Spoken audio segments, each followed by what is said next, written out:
control 20 minutes. The chair recognizes the gentleman from New York, Mr. Donovan. Mr. Speaker, I ask that unanimous consent that all members have 5 legislative days within to revise and extend their remarks and include any extraneous material on the bill under consideration. Without objection.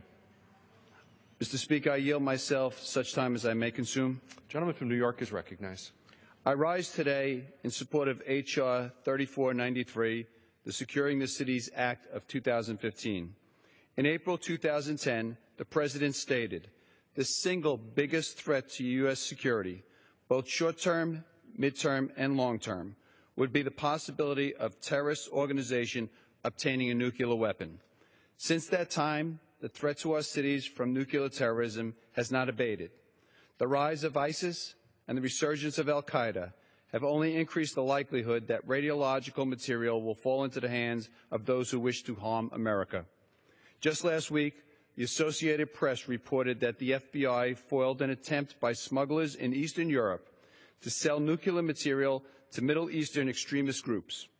That report stated that in the past 5 years, the FBI has disrupted 4 other attempts by smugglers from the former Soviet Union to sell nuclear material to criminal organizations. These events only reinforce the testimony delivered before the House Committee on Homeland Security last month by Commissioner William Bratton of the New York City Police Department. In that testimony, the Commissioner described the current terrorist threat to Manhattan as the highest it has ever been, and he specifically referenced the danger of illicit nuclear material entering the city.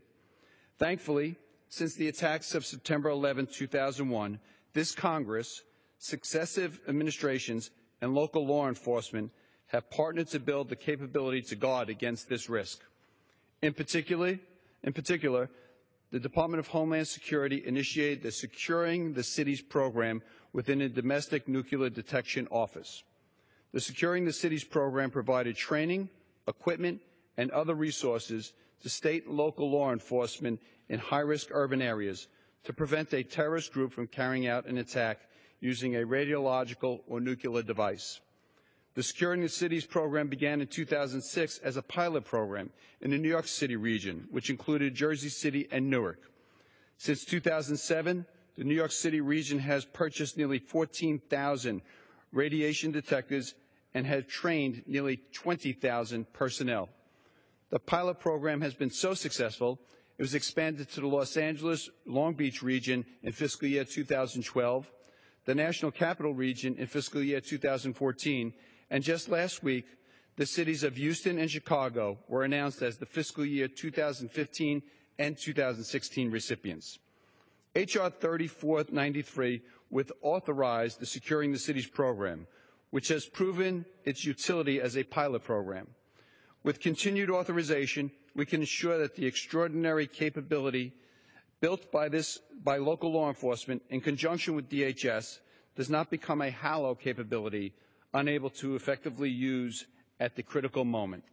I'd like to thank my colleagues who have helped bring this authorization to the floor, especially Chairman McCall of the Homeland Security and my good friend Pete King, and also my friend from Texas, Representative Jackson Lee. I urge all members to join me in supporting this bill, and I reserve the balance of my time. The gentleman from New York reserves the balance of his time. The other gentleman